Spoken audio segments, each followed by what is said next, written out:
deprived of any meaning, and you have all these goals that people need to achieve, and then these goals are detached of the experience of the person of those goals. What do they mean to them, really? So when you deprive everything of meaning, that doesn't give you anything, and then becomes very demanding, because of course you're dealing with people that have a lot of problems that, but you see, if somebody starts being rather manipulative with me, and I can read into this, so why is this person being manipulative? Then it becomes an interesting experience. I see what you mean. Yeah. If I need to follow the procedure, it just becomes overwhelming. Yes, exactly. And tiring. I see exactly what you mean. Yeah. So one of the things that, for example, were done at Laborde, and this was kind of the person kind of initiating this, was Guattari. So Guattari was not the psychiatrist or a psychoanalyst in origin. He was a student when he was invited to work at Laborde with Jean-Henri in 1957. He was an activist. So Henri, which was a psychiatrist and psychoanalyst, invited Felix Guattari, a young activist, to come to the clinic and be responsible for activating the space and the social relationships in creating a series of workshops and clubs. And one of the things that he initiated was what he called a grid. So a grid was basically like a schedule of activities and tasks that everyone in the institution had to take part. Yes. Right? So let's say the patients would help in the kitchen, they would cook, they would also do the gardening, but staff and doctors would do the same things.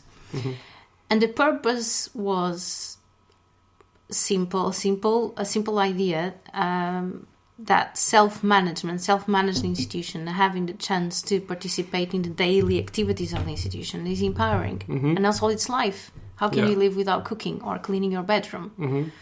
But then there was also other interesting things, like, more interesting activities, maybe the theater or gardening or lots of things. And what he kind of documents is that, so everyone was involved. What he documents is that the resistance to engaging with this sharing of activities and tasks that were not determined by a profession or expertise was coming from nurses and more qualified staff. Yeah. Right? Because they were kind of more attached to ways of doing something that were difficult to let go. Yeah, and they're afraid maybe of losing their authority, losing their power. But also the kind of then the gardener and then the patient were also afraid of, why should I do things that maybe a doctor does or a nurse does? Yeah. But that process of attempting to do things you don't usually do, or to taking care of your own life, opened kind of interesting things. Maybe you find out that there's certain things that you like to do that you thought you didn't like to do. Maybe you find that you really hate something, but then you circulate spaces of the institution that you don't usually circulate. And it kind of created sometimes impasses, but sometimes good things too. But it's certainly kind of agitated. My playing devil's advocate. Yes. I would say, should it not be spontaneous that people want to go to the theatre without a grid determining it? Well, yes and no. I always get that question. The interesting the grid is surprisingly looks like something that is very deterministic. But he ends up not being deterministic. So what they were saying is that if you end up doing the same thing, something that you think you just like, you don't try the things that people have to do for you. They might not even like it, but maybe there's someone that's just doing something because no one else is doing it. On the other hand, the grid was being discussed kind of every day, like let's say in the morning or in the afternoon. Right? And there was a team of people composing the grid. So let's say we was saying that, okay, Vincenzo, so tomorrow do you mind doing the laundry in the morning? Yeah. So in the next day in the morning, you'd be saying in front of everyone, Susana has just put me on the laundry and I hate doing the laundry. Why did she do this? And then there was a group of people You could say this, you could complain. There was a group of people discussing the attribution of that task. You could do it, or maybe you decide that you really don't want to do it, and you decide as a group that you don't want to do it, you just hate it.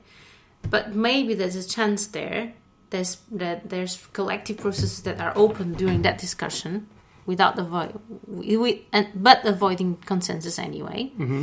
But you could try something. You could try something different to what you usually do to avoid kind of. No, I think I know fixations can be quite. It makes sense I'm thinking for tasks like doing the laundry. Yeah. If we're living in a community, we kind of have open discussions about laundry, who does what. cooking, cleaning. We all have to do those things. So those things are the things that everyone has to share. Yeah, because we all live in that place. I agree with that. I'm thinking about things like going out to the theater or doing leisure things. Yeah. Should that be predetermined? No, I don't think so, because there might be things that you don't have to. So what they were doing was that a team, let's say, of 3 people said, okay, we want to do theater. Let's propose for a theater workshop to happen. And then other people would be able to join if they wanted to. But also that the proposition of having a theater would be voted, or people will decide collectively if that's a good idea or not a good idea. But if you see the videos of Laborde, and if you see the atmosphere of Laborde, you can see there's ultimate freedom in what people were doing, because being in the kitchen and cooking or cleaning doesn't mean that you have to be cutting the vegetables in the same way, or you have to occupy the same place in the kitchen. No one is there telling you what to do. You see one person in a corner doing something, the other one doing it another way, one leaving, one coming in. So I understand your question, and it makes sense, but I think it has more advantages than disadvantages, because it kind of it gives you the chance to do things you don't usually do. It opens to discussion. Yeah, because otherwise there would be somebody always doing the laundry, and nobody would question why is that person. And then it also shows that you live an institution. The institution is part of your life. Yeah, no, I think that makes sense. And this ties into another issue that we wanted to explore, which is what relevance does this have nowadays in our wider society, like beyond institution of mental health care? Yeah. Okay, so, I mean, there's... In your opinion. In my opinion. I think there's one wider debate that is going on, hopefully in kind of more maybe radical circles, but I think it's taking place in the wider media too. That has to do with what illness is, or mental health is, or what pathologies, right? And what all these, I think I can say that, for example, Institutional Psychotherapy, and then kind of the militant works that were associated with the movement, is that it is important to I always have difficulties in saying this word, psychiatrize madness. Yeah. And that doesn't mean to remove psychiatric power or expertise. It means that it's something that concerns everyone. Yeah. And madness or mental illness, and there's in some contexts we use the word madness, in other contexts we use mental health, so that's another thing to be discussed, has I don't like to use determinants, but let's say that understanding mental health or mental illness has to take into account biological, psychoanalytical, if you want, genetical, but also social, political, and economic. Yeah, because if you have whatever you think of what mental illness is, you have whatever bipolar means. Yeah. To put a bipolar person in a society that is welcoming, empowering, you have a different presentation than a society that is disempowering, institutionalized. So we, and what Basaglian say a lot of the time, we don't know anything about mental illness and what it is until we're able to create a society that welcomes people. Yes. And that's where we will understand what the illness actually is. Yeah, exactly. Whereas there's a tendency now, especially kind of because for some reason British mental health seems to be following the United States of all countries. there's maybe followers from the United States. We like the United States, but I know there's problems there as well.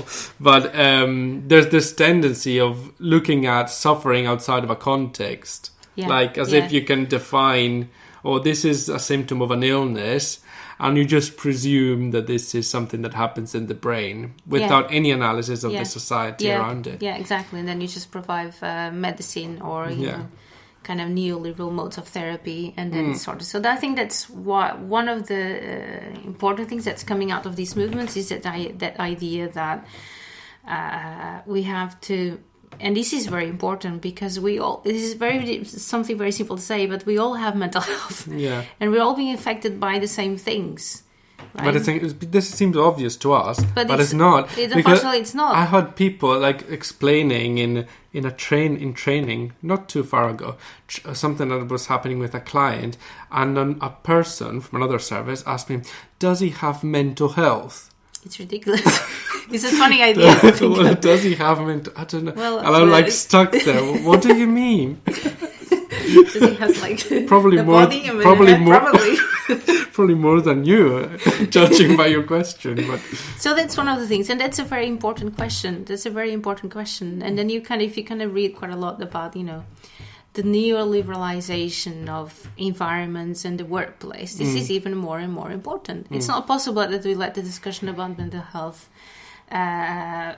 be taken just by psychiatrists in a very secluded context. It concerns everyone, and psychiatrists are people too, and they need help to discuss all those issues as well.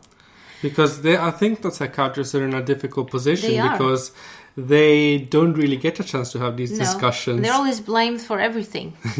They're blamed for everything. They're not really taught much of all of these discussions, and they have no idea what happened in France or happened in Italy. They only know best practice. Not all of them, I have to say. I'm generalizing here, but a lot of psychiatrists that I've met don't really know basic things, and they know a lot about medicine, but medicine in a very kind of organic way, which I think a lot of doctors would even challenge that is medicine, that you just prescribe meds basically, and they're not aware, and they don't have a chance because since they're seen as the experts and the structure puts them in the role of the expert that tells people what to do, they don't have a chance to have doubts and to question things. And I think that's very, very important because in some discussions about these kinds of things, I think that psychiatrists tend to be alienated from the discussion as if they are the ones to blame. And that's fundamentally wrong. Yeah. And every time you start these discussions, we were saying in the beginning, it's like, but this is anti-psychiatry. So you're either for psychiatry or against psychiatry, and even critics of the system get into this very comfortable position for everyone, but that doesn't change anything, where there's the supporters of psychiatry, the supporters of not having psychiatry, but there's no solution that comes up in the end because there's no point of contact. There's no real discussion. It's just, different supporters shouting at each other. I totally agree. I think that's very important. And the other thing that I think it's relevant, it has to do with the work environments and the way we leave the city, for example. Difficulties with public space is taken away from us. Real public space does not really exist. Sometimes you think we're sitting in public space and you see security. Because you hosted us. You hosted me in your home, so thank you for that. But so I think it's fundamentally important in lots of spheres of life, and one good example is the work environment. People are becoming increasingly ill with work work.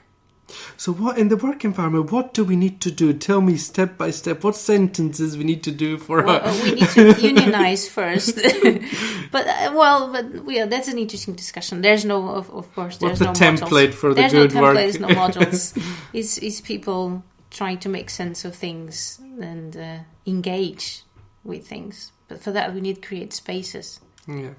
And moments for people to engage too. Well, Susana, we need to get organized. We need to work on something. I think so too. And you organize this Other Ways to Care exhibition. Is exhibition a good term? No. Well, Other Ways to Care was Well, I think it's kind of an event. It's an event it was a whole day, gathering. It was a whole day gathering, Arts Catalyst, I think in June, of people involved in mental health movements and activists coming together and really presenting their projects and campaigns. And you were there too. Well, you were not there. Well, you not were not physically. Physically, but we